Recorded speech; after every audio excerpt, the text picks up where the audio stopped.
Good afternoon, everyone. Court is in session. We're here on State Court versus Telvin Smith. I don't know what page that is on the calendar, but in any event, Mr. Smith is here with counsel and the state. I guess I should turn my microphone on, shouldn't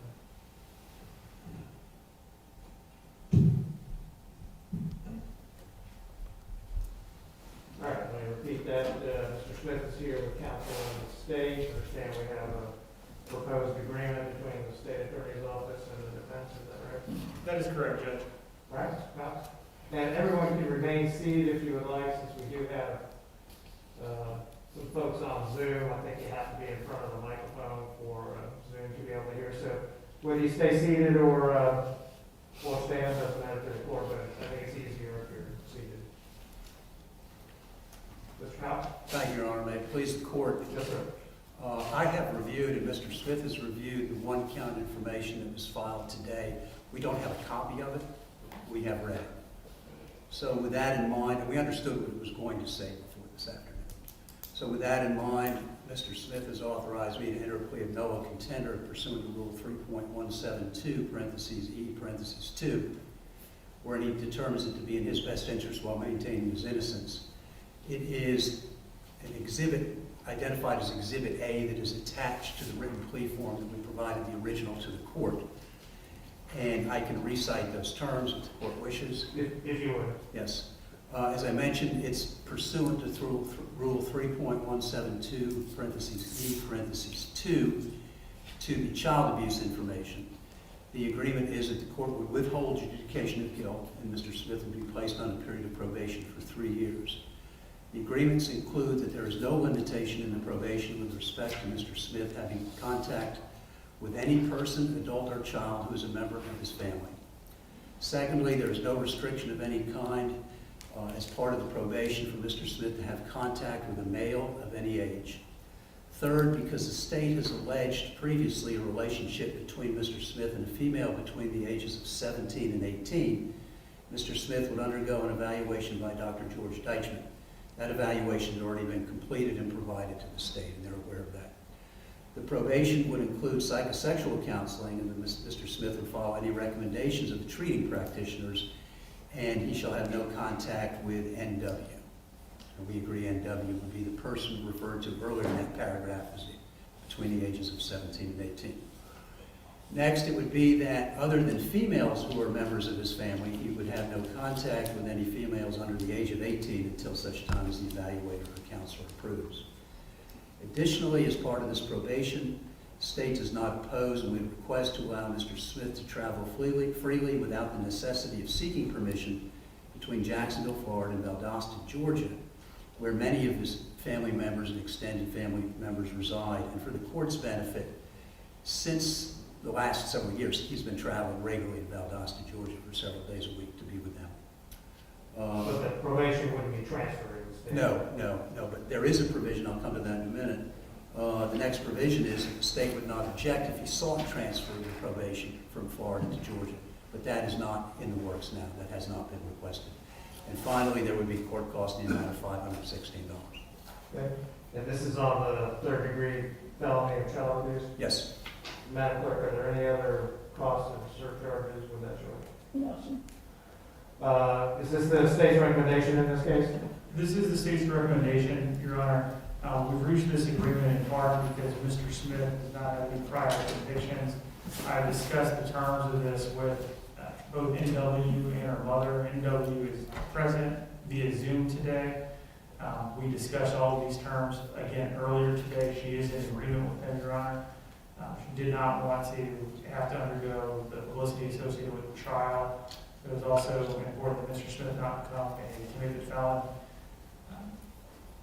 NW's mother was in agreement with these terms up until NW turned 18, at which point we communicated directly with her. And again, she is present via Zoom. She does not wish to make any statement today. Okay. And this is within the guidelines? Yes, Your Honor. As charged, Mr. Smith scores 22 points. What if any prior record does the defendant have? None, Your Honor. He has no prior criminal convictions. Okay. Anything else from the state? No, Your Honor. Mr. Smith, raise your right hand. You solemnly swear or affirm to tell the truth, the whole truth, and nothing but the truth, so help you God. Yes. Okay, you put your hand down. Your name is Telvin Smith. Yes, sir. You've heard what your attorney has said, that you wish to plead no contest to the third-degree felony of child abuse. You could have received up to 5 years in prison on that charge. Is that what you wish to do, is plead guilty to that charge? Excuse me.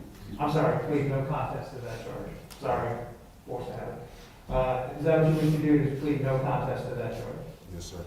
Have you had enough time to speak to your attorney about what you're doing today? Yes, sir. Are you satisfied with his advice and representation?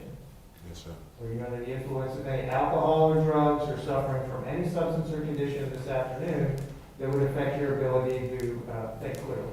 No. Has anyone threatened you or promised you anything other than the plea agreement between you, your attorney, and the state attorney's office to get you to enter this plea? No. You're pleading no contest because you believe it's in your best interest to do that. Yes, sir. You understand you can plead not guilty and have a jury trial. You can bring in witnesses on your behalf, cross-examine the state's witnesses, have your attorneys represent you, and you're giving up that right. Yes. State, give us a factual basis, please.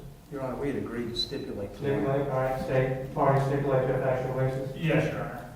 All right, the court finds a factual basis exists for the entry of the plea. Is there any DNA evidence known to exist that would exonerate the defendant? No, Your Honor. Mr. Cox? No, Your Honor, not for purposes of that legal standard.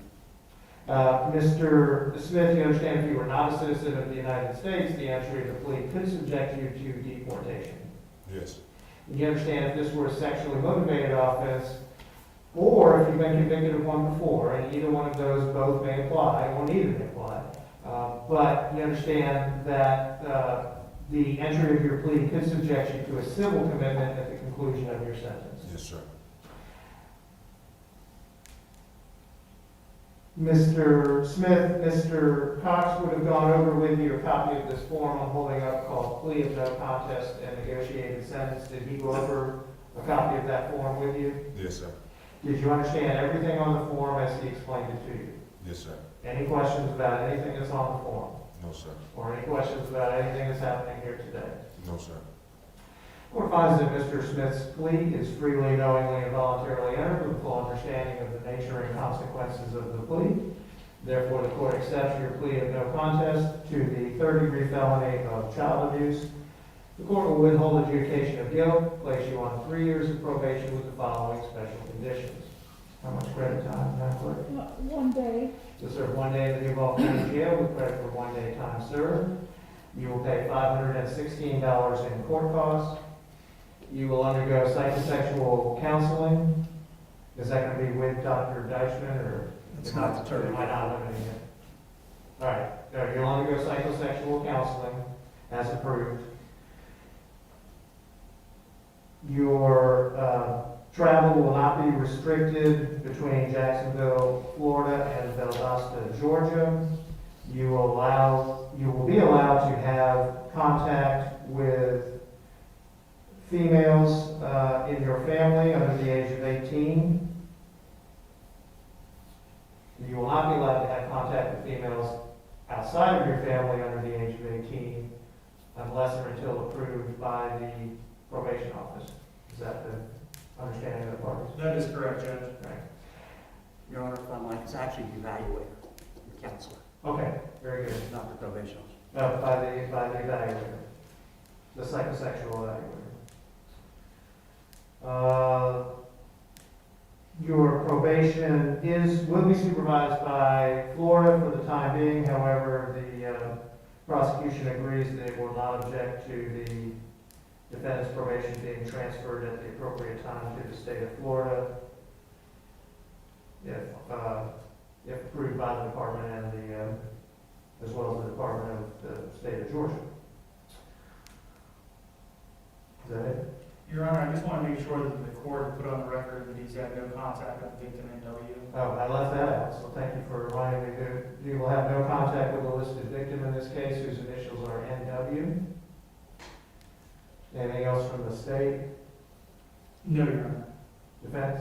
Just, Your Honor, just to be clear that the restriction on contact the court described, there was no restriction on contact with any other person. Right. Is that, Mr. Weaver, that's the state attorney's office intent? Could you restate that, Mr. Sure. Cox? Other than what the court announced and described as the restriction on the contact, that could only be changed with the recommendation evaluator, there's no restriction on contact with anyone else. Correct, it would be non-familial women under the age of 18, that's to whom the restriction. But everyone else, it could unlimited. Okay, anything else from the defense? No, Your Honor. Okay, Mr. Smith, you have 30 days to appeal this sentence if you believe it to be unlawful. If you cannot afford an attorney, one will be appointed for you. Mr. Smith, Mr. Chapman with the probation department, the Department of Corrections is on the Zoom call, and he needs to speak to you now for just a moment. Mr. Chapman, you may need to get the personal information from Mr. Cox, rather than putting that on the record at this time, but other than that, you can have the normal dialogue that you'll have. Thank you, Judge. Good afternoon, can you hear me? I can hear you. All right, Mr. Smith, what is your date of birth? 4/11/91. I'm sorry, I can't hear. Four. Test. Push. Can you hear me now? Yes, sir, I can hear you now. 4/11/91. And what address are you currently living at, sir? 782. Hold on. That's what I was asking, that's what I was telling you, Mr. Chapman. Why don't you get that, the address and phone number you can get from, defendant's counsel. Okay, and his name is, sir? Mr. Cox? Hank Cox, it's 3530211, or cell phone 6120357. 612 0357. 904 area code, sir? Yes, sir. All right, I will be calling you immediately after this hearing so I can get the information I need. Sir. All right. Mr. Smith, what's going to happen is the bailiff in your courtroom is going to give you a report sheet. It's going to have the address of the probation office on it. That address is 908 North Jefferson Street, Building F, Jacksonville, Florida 32209. I'm instructing you now, when you leave that courtroom, you need to report immediately to the probation office. Do you understand? Yes. All right. Thank you, sir. You're all set. All right. Okay, thank you, Mr. Chapman. Anything else from anybody? No, Your Honor. All right, Mr. Smith, treat your probation seriously.